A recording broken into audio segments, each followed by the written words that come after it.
Senadora Ana Amélia, repito, não temos o direito de ter medo, principalmente de individualista, de egoísta, daqueles que querem que esse país seja apenas de alguns e não dos mais de 205 milhões de brasileiros. Se as pessoas de bem não defenderem esse país, o que será do jovem, do adolescente, o que será não só do nosso presente, mas, sobretudo, do nosso futuro? Pois bem, senhor presidente, hoje ocupo essa tribuna para denunciar a difícil situação pela qual estão passando os produtores rurais do meu estado, o estado de Sergipe, especialmente os dedicados à lavoura do milho.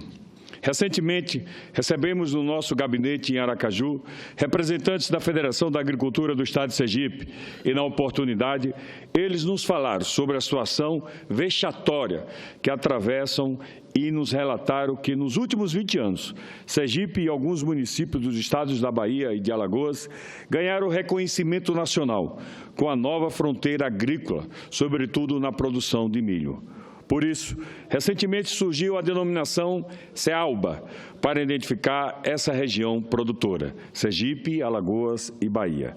Segundo dados oficiais, senhor presidente, a área de produção de milho do estado de Sergipe supera os 250 mil hectares nos municípios de Carira, Simão Dias, terra do senador Valadares, Frei Paulo, Nossa Senhora da Glória, Monte Alegre, Gararu, Poço Redondo, Poço Verde, Nossa Senhora Aparecida, Pinhão, Porto da Folha, Feira Nova, Canindé, São Francisco, Itabi, São Miguel do Aleixo, Pedra Mole, Nossa Senhora de Lourdes, Lagarto, Itabaiana, enfim, Ribeirópolis, Moita Bonita, enfim, dezenas e dezenas de cidades do nosso estado.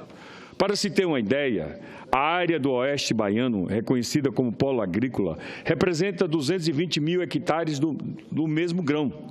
A partir do crescimento e da expansão desta fronteira agrícola, a economia desta região vem apresentando um desenvolvimento surpreendente. E lá, logo se instalaram concessionárias de máquinas, suplementos, além de diversas revendas de sementes de tecnologia avançada. As operações do Banco do Nordeste, na Caixa Econômica e no Banco do Brasil, para o desenvolvimento de atividades agropecuárias, superaram quase todas as operações nos demais estados do Nordeste. E, dessa maneira, Sergipe passou a ser destaque nacional. Entretanto, é importante que se perceba, senhoras e senhores senadores, que todo esse ciclo também gera uma dependência do produtor rural, passando pelo comércio, passando pelas instituições financeiras, até os governos municipais e estadual. Todos são direta e fortemente afetados. Senhor presidente, passamos nos últimos meses uma das piores secas em todas as últimas décadas. Tradicionalmente, o inverno na nossa região ele é úmido, sendo propício para a produção de culturas anuais, a exemplo do milho. Mas, lamentavelmente, neste ano, tivemos pouquíssima chuva e isso gerou um verdadeiro estado de desespero entre os produtores e, por que não dizer, em toda a população da região produtora de milho do nosso estado. Para se ter uma ideia da dimensão dessa perda da produção do grão deste ano, o prejuízo é registrado em cerca, ou aproximadamente, ou superior até, a 500 milhões de reais. É desesperador, senhor presidente, ver investimentos de toda uma vida serem perdidos por causa do insucesso de uma safra. O desespero das famílias afundadas em dívidas pela perda da safra é incalculável. Os produtores informaram-me que alguns estimam perda em torno de 70% a 80% de toda a produção. Entretanto, em diversas localidades, produtores perderam até 100% das lavouras. A situação é notadamente desesperadora. Ouvi esse relato dos próprios produtores e de alguns líderes de Carira, de Frei Paulo, de Itabaiana, de toda a região agreste e sertão do nosso estado. Senhor presidente, senhoras e senhores senadores, eles se mobilizaram e cerca de 300 produtores redigiram a Carta de Itabaiana. Nela, eles apontam uma medida imprescindível, a decretação do estado de emergência nos municípios atingidos por ser uma medida que agilize a concessão do Proagro, como também como medida imediata, como a imediata liberação das lavouras para silagem, em regime de força-tarefa de técnicos credenciados, atuando por amostragem com base em dados pluviométricos. o prudente fornecimento de recursos públicos para subsidiar a aquisição de silagem para pequenos e médios produtores durante o verão 2016-2017.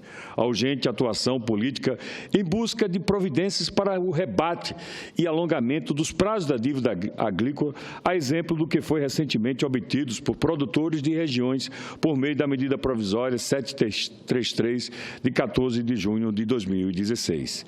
Em audiência com o ministro Blário Magem, mostramos a necessidade imperativa de que haja uma prorrogação da dívida atual para 5 anos e que não completa o crédito e que não complementa o crédito da próxima safra e que não comprometa, o crédito da próxima safra, além de garantir ao produtor o custeio para que ele continue produzindo. Porque senão, presidente, se não tiver crédito, como produzir a próxima safra? Como pagar suas dívidas, já que não vai ter a próxima safra? Só realmente refinanciando. Na atual situação pela qual passa o país, não podemos aceitar ver milhares de sergipanos, baianos e alagoanos desempregados no campo e na cidade. O acúmulo de prejuízos por parte dos produtores, o aumento da inadimplência nos bancos, a redução da atividade de fomento na economia local, produtores endividados, saída dos produtores para as grandes cidades, enfim, um verdadeiro caos. Definitivamente, não é isso que queremos e não é isso que merecemos.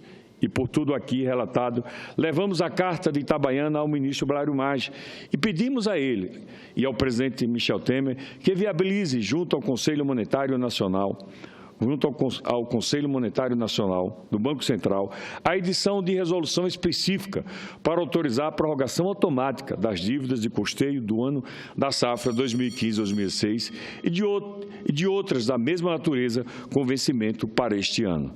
Dos agricultores de Sergipe, Bahia e Alagoas, cujos municípios decretaram o estado de emergência por 5 anos, com 2 anos de carência, com encargos de normalidade, estando adimplentes ou não, sejam de custeio, investimento ou de suporte forrageiro, resguardado ainda a esses produtores a prioridade para contratar novos custeios para as safras seguintes. Confiamos, eu confio, e os produtores de milho de Sergipe também, na sensibilidade e, sobretudo, no conhecimento técnico do ministro Blário Magem, bem como na sensibilidade do presidente Michel Temer, para que concedam esses benefícios a esses produtores tão necessitados. Eles não querem perdão de dívida, eles querem apenas mais uma oportunidade para, com a safra do ano que vem, terem créditos suficientes para produzirem e honrar as suas dívidas, porque do jeito que está, definitivamente não dá para continuar, senhor presidente. Obrigado.